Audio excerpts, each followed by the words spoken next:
y'all? Surprise your man in tonight, because it is nighttime. So tonight, before we get into the video, for those who, or for y'all to see right here, new robe, king, fit for a king, feel me?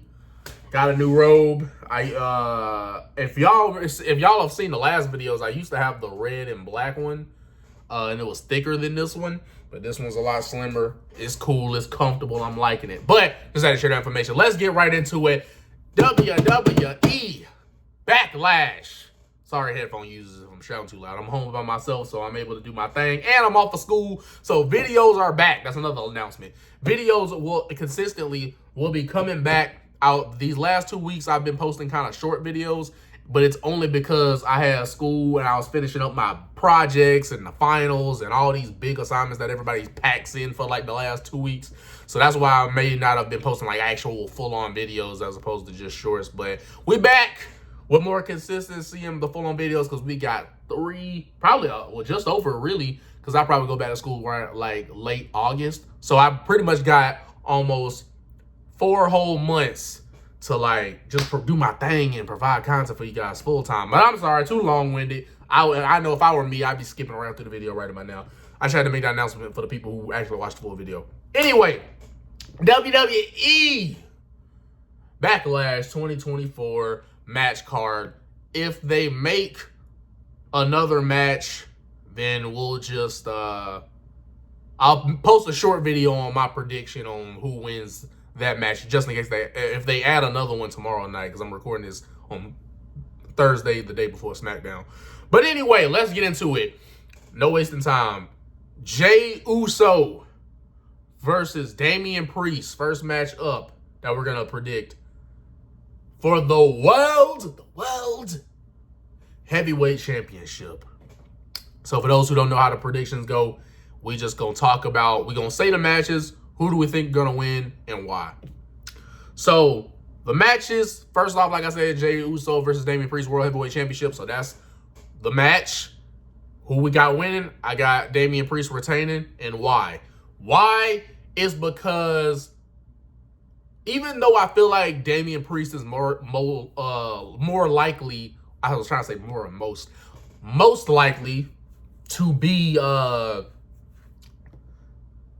at first, I was thinking he was most likely to be like a transitional champion, but it seems like they're probably going to wait till Punk comes back. Or when Punk is like near a return, I think that's when they're probably going to have Drew McIntyre try to get that title back. Title back with Title Max. But, yeah, Damian Priest is going to beat Jey Uso because of two things. Number one, even though Jey Uso was the first round draft pick overall for WWE Raw, so he's like their top babyface now, because obviously Sammy's the mid-card champion. So the ones that are at the top card are pretty much the guys who don't have a world title yet, but have that star level status. So without CM Punk being there on a consistent basis, Jey Uso is going to be the top babyface for Raw until Punk obviously can make a full-time in-ring return, until he's healthy again. But yeah, this should be a good match. I think they've kind of done it over and over again, but they've been telling some dissension with Judgment Day, kind of Damian Priest now feeling like he doesn't need them, and Jey Uso obviously don't have nobody. But I think they'll still, maybe help him in the end. But ultimately, I feel like Damian Priest is winning this match because, like I said, initially I thought he was going to be a transitional champion, but as time goes by and as Punk has like not gotten to a comfortable in-ring return yet, I don't think they're gonna have it put on Drew and then like have Punk take it off of Drew. I think that's what we all think was gonna happen. So Jey Uso, it would be cool to see him win the world title. I'll admit I will be shocked if he wins the world title in T-minus 2 days. But I got Damian Priest winning this. I just don't think Jey Uso taking it off of him is the move that they're going to go with. Because I can't base it really off of what I think is going to happen. I have to base it off of kind of like what I think is going to happen based off of what they have told me on the show. So I'm going off of what I think they're going to do, not what I think they are going to. I'm going off of what I think that they're going to do, not off of what I think they should do. That's a different thing. But I gotta make sure not to combine those together. But yeah, that's what I think is gonna happen in that match. But ultimately should be a good match, even though, yeah, Jey Uso as a tag guy kind of doesn't have too many moves in his moveset, so it's gonna be a lot of superb kicks and, you know, Samoan drops and splashes and all that. But should be a fun match nonetheless. The crowd will be yeeting, and we will be seeing Jey Uso in a world title match. I think that's great to see that he's elevated himself to that main event Jey Uso level status to the point where we can see him in a match for the world title. And that's why I'm glad there's 2 world titles, because it gives people like main event Jey Uso a chance to win that title without it being completely held up by like one man and one man only. Because even with Cody Rhodes being a full-time champion, it just would take so long to see certain stars get their opportunity. But since they have 2 world titles and 2 different brands, it works. Especially if they actually keep consistency with the brand split. But let's move on to the next one. I'm going to go, because I know all the matches. I don't even need like a piece of paper because there's only like 5 matches on here. So the next one I'm going to go with, we're going to go with the tag match between Jade Cargill and Bianca Belair versus the Kabuki Warriors, which will be Asuka and Kairi Sane.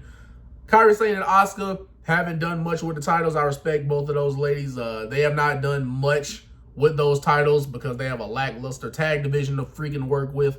But they have been the women's tag team champions. I think with Bianca and Jade, I mean, those are 2 beautiful black women powerhouses. Look great, feel great, fam good. We good, you know, they're them, you know what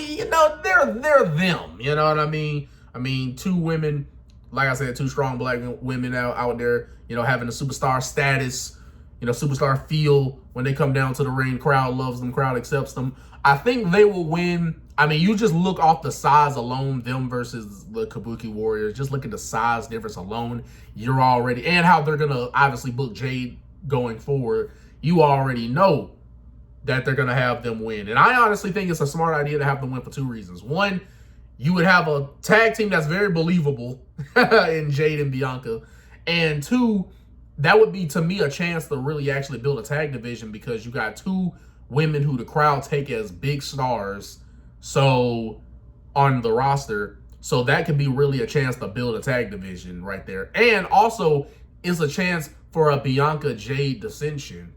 Because I can see Jade or Bianca being the heel. I can see Bianca potentially being a heel because she's like, you know, dang, man, have I fallen so far from world champion status to now I'm tagging with the newbie? Like, they can play her as the heel in that situation, and that kind of be her thing that kind of divides them apart. Because I ain't gonna lie, it's gonna be hard to build up a tag. Even if you brought your top stars, it'd be hard to build up a believable tag team that would take down Jade and Bianca. Just like I said, off size alone, it would be hard to find a team that would believably take the belts off them.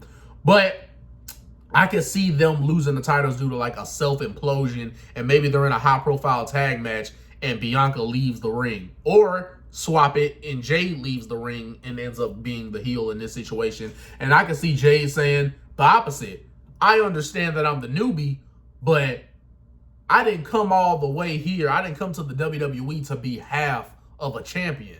I came here to be the #1 champion, the #1 female in the division, and the #1 female is represented by whoever the WWE Women's Champion is. So I can see Jade thinking so highly of herself that ends up having her get too arrogant and leaves Bianca behind because she wants the big prize, right? She's getting selfish and she wants the #1 prize. So I can see that. I can see either person turning heel in that situation, and that be what causes them to eventually lose the title someday. But like, it's due to their own self-implosion, and that's why, you know, whoever tag team can take advantage of that would win. But that's for the future, but and you know, obviously potentially leading up to Jade versus Bianca. Whether for a title or not doesn't even matter, but I can see that being like their way of building that match for WrestleMania next year. But let's move on. I think Jade and Bianca is going to win, new tag team champions. And now the next match I'm going to go with is another women's match. The WWE Women's Championship match between my girl Bayley versus Naomi versus Tiffany Stratton. Tiffany Stratton, very talented, great athleticism, has picked up on this wrestling thing rather quickly for like the 2 or 3 years she's been doing it. And for the few months that she's been on the main roster. If y'all remember, she got on the main roster, I think like early February.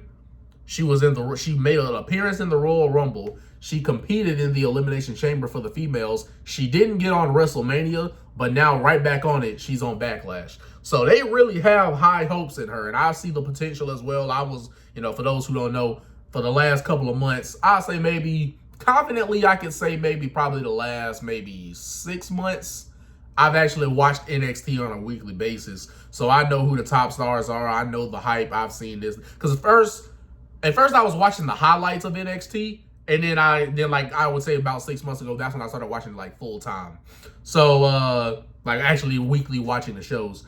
But so I know all the hype. I know what she's about with Tiffany Stratton. Naomi doing great. It's great to see that, she obviously she obviously reinvented herself better in TNA, and then now she's back in the WWE. So it's good to see that she is kept in the high profile picture, even though she's not going to win the world title. It's good to see that they're putting her in high profile stuff and putting her on PLE or Premium Live Event, pay-per-view, whatever you want to call it. It's good to see that they're putting her on these PLEs and keeping her in the spotlight, as opposed to letting her fall to the wayside and her WWE comeback is for nothing, So I'm glad they're still keeping her in the high profile match. But Bayley, obviously experienced, great worker. Obviously her wrestling ability isn't as great as it was, maybe like it was in maybe 2018, 19. But still a good wrestler nonetheless. It's just good wrestler in a different way as opposed to what it was, back in, 2017, 18. Because the knee injury, I'm sure, affected things as well. But I got Bayley retaining the title because Tiffany Stratton, I don't think it's her time yet. I mean, she's literally got on the main roster like early February, which was like 2 months ago. So I don't think that was 3 months ago. Dang, time go by quick. That was 3 months ago because we're in May now. So April, March, and then February. Dang, already 3 months ago. But anyway, Tiffany's it's not her time yet. Bayley's still early in her title reign, and this is her first title defense on a Premium Live Event. So I don't think that's the time to have her lose the title. With Damian Priest, same thing, right? It's his first time defending his title on a Premium Live Event, which is good to see for both of them. But I got Bayley winning because Tiffany is not her time yet, and Naomi taking it off her kind of just seems like, don't know if they want to do that, at least not right now, as opposed to like Naomi being the world champ. I don't know if that's the way to go right now. I think with Bayley, in terms of when she loses her title, I think it's probably going to end up being to somebody they build up as a heel. Could even be Tiffany Stratton. Maybe they have a match down the line later this year and Tiffany becomes the champion. Or maybe Tiffany wins the Money in the Bank briefcase later this year and maybe cashes in on Bayley at some point. But that's just throwing out the creative ideas. But I think that it's not her time to lose yet. It's her first title defense on Premium Live Event since she's won it at WrestleMania. So I got Bayley retaining this championship. Now, 2 more matches. Another tag match coming up. Solo Sikoa and the MFT. My mother freaking Tongan. That's Tama right now. Taco Mama. Chimichanga. Tamatonga. But yeah, Solo Sikoa and Tamatonga versus Randy Orton and Kevin Owens. And like I said, I'm trying to go off of what the WWE would do / what makes sense. I'm going to go with Tamatonga and Solo Sikoa because if you're trying to build Solo, especially with all the losses he's taken since he beat John Cena, he's taken 40 losses since then. So yeah, to get Solo back on track, and with Solo trying to play the role of him taking over as the new tribal chief without Roman Reigns' permission to, lead the head of the tribe. With them going to that storyline of Solo building his own bloodline and saying, hey, nah, Roman, you ain't preparing me. You ain't grooming me to be the tribal chief someday. I'm tribal chief now. Because if you ain't here, somebody got to step up. So, boom. They're going with the storyline of Solo building his own bloodline, Tama Tonga being the start of building his own bloodline, and Randy Orton and Kevin Owens. Randy Orton obviously helping out Kevin Owens because they've developed a bit of a friendship, and Kevin Owens obviously got beat up and attacked and brutalized by the bloodline. So that's how all this ties in together. I got the new bloodline, as I'm calling them, Solo Sikoa and Tama Tonga, Chimichanga, Taco Mama, winning the I was about to say tag team championships, winning this tag match, because like I said, if you want to definitely make up for at least some of Solo's losses, this would be a big win to get the job done. And if you're trying to really make this new team formidable in Tama Tonga and Solo Sikoa with the new bloodline, I think the way to do it is obviously to have them win. This is definitely the epitome of wins and losses matter, because if they lose this match, then what is there to believe in the bloodline? And also, this is Tama Tonga's first match. Not even first televised match. This is his first match in the WWE. It ain't like first PLE, just the first PLE, or like, you know, we seen him on TV have a match. No, this is going to be his first WWE match. I don't know if he's had any house show matches, but this is going to be his first WWE match. And he's already on PLE. He ain't even had no SmackDown matches. So that's another thing. This is his first match on WWE. So I don't think that would make any sense for Tama Tonga. If you're just trying to build him up as this vicious being, how the heck are you going to do that when he loses his first match in the WWE? Or at least televised match, if not, you know, first wrestling match in WWE, at least first televised match. There we go. So yeah, that wouldn't make any sense for him to lose his first match. And then Solo needs to get back on track, especially if he's going to be the new tribal chief or play up to that role of taking over Roman's spot, which may or may not potentially turn Roman Reigns babyface. And this could be a good time if they decide for Jacob Fatu to come in, man. I've seen his work, his highlights. Dude is a machine. Looks like a freaking scary dude that you wouldn't want to, you know what I mean? You want to cross by that guy. You know what I mean? So, yeah, I trust and believe I knows about Jacob Fatu. So, he could potentially, I'm not going to predict that he is going to make a debut, but I am throwing it out there. Potentially, this could be his debut as to how the Bloodline get the job done, by maybe adding a new member to further solidify the new Bloodline. So, potentially a Jacob Fatu debut. Last match, here we go. Cody Rhodes versus AJ Styles, the American Nightmare versus the Phenomenal One. In the main event, I'm sure that's going to, I mean, come on. I mean, Cody's the WWE champion. So for the WWE championship, Cody Rhodes, AJ Styles, I have Cody Rhodes winning. And the reason why I have Cody Rhodes winning is because another guy, it's funny, like every champion, because we had so many new champions this past WrestleMania, because if I'm not mistaken, Rhea Ripley and Logan Paul, I think were the only ones to retain at WrestleMania. We had new Raw Tag Team Champions, SmackDown Tag Team Champions, because they split them up, Intercontinental Champion. Twice we had a new World Heavyweight Champion, and then new WWE Champion. So yeah, the United States, I guess women's tag, but they didn't defend them. And yeah, so United States Championship and Women's World Championship were the only titles that Rhea Ripley, Logan Paul were the only champions at WrestleMania that retained. So all new so this is why every champion, except for the tag champions, every champion on this card, it's their first title defense on a premium live event. So I don't see any of the champions here defending it on their first premium live event. I don't see any of them, some of these people, their first title of it, right? This is Cody and Damian Priest. This is both world champions' first title defense are on this PLE in France and Lyon, France. So I got Cody Rhodes winning because it's early in his title reign, and I think that if Cody's not going to lose it at next year's WrestleMania, I think he should at least hold the title for the rest of this year. I mean, we went through Roman for so long. The least respect you can give Cody for finishing his story and everything, you can at least give him the rest of this year to hold that championship. But I think, given proper time, maybe 20 plus minutes, this could easily be just from an in-ring standpoint, could be match of the year candidate if they allow it to be. Because that's all about timing at that point. Because with match of the year candidate, you can make a match of the year candidate in about a 20-minute match. 20 to maybe 25 minutes, that could be a match of the year candidate. Heck, depending on how really well you do, you can make a match of the year candidate in 15 minutes, in a 15-minute match. But it's just you would have to sell a little less, because when you have more time to have a match, it allows for more matches to breathe.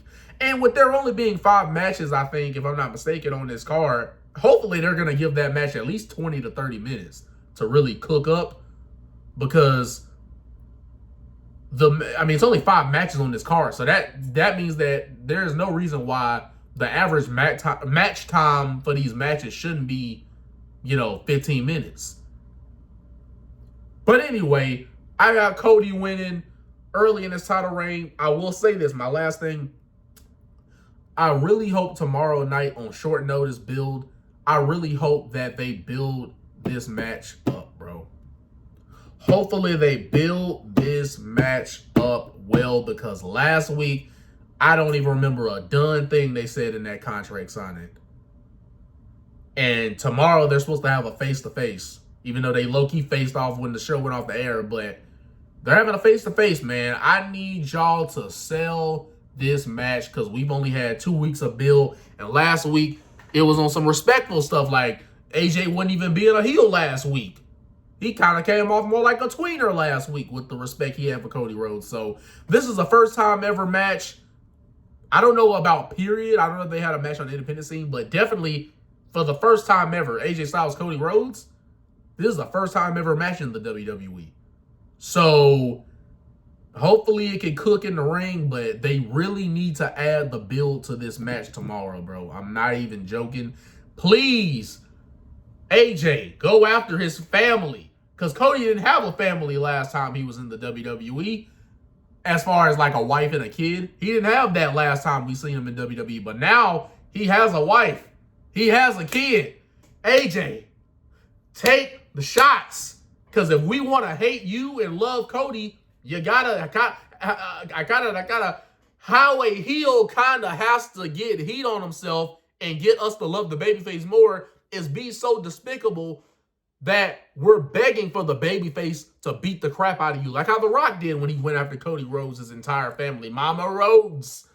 When he went after his family, that made even fans like me go, hey, I love The Rock, my favorite of all time. But dang, man, even I want Cody to get back. You know what I mean? You can't, even if he's one of your favorites, you can't just let people disrespectful like that. So hopefully tomorrow they need to get personal. They need to be cutting we need to see like promo match or promo battle. I guess you call it a match, right? It's a match between 2 mic workers. A promo match, promo match, verbal joust of the year. We need to see tomorrow night. And some can say, you're putting your standard too high, bro. Why they gotta have a promo battle of the year? Bro, because they've done nothing other than the names, Cody and AJ, other than the name value. They've done nothing that would make you want to see this match other than the name value and the credentials. Nothing as far as story or build makes you want to see this match. So they need to put Triple H, William Regal, whoever helping them write it, the show, put pen to paper, as in either give them time, or if you got some good jabs they can take at each other, offer them up to AJ or offer them up to Cody, and let these 2 men cook on the microphone, because that is the only, like, sell us on why we should be seeing this on a PLE. Because outside of their name value and credibility of their names, right, Cody being the WWE champion now, AJ a 2-time WWE champion. Other than that, like the credentials and their name value, there's nothing that makes you want to see this match. As far as a story and build goes, nothing is making you want to see this match. Other than, well, they're both good wrestlers and they're big names in the WWE. Yes, but the whole point of getting you interested in the match, when you have 2 big names, give the 2 big names a reason to fight each other. Give them some conflict besides just the title. Give them a story. Give them some conflict. That's what makes 2 big names feuding interesting. But that's all I got to say. I ain't going to keep y'all here no longer. Under 30 minutes. Love and appreciate you guys. Keep tuning in. More videos coming out. The Prodigy is also up out of here. And I shall see you on the next one. Comment down below. Like and subscribe to the channel. And we're going to keep doing our thing over here because we as a community are going to be running strong and putting the pressure on. Let's get it. I shall see you on the next one. The Prodigy is up out of here. Peace.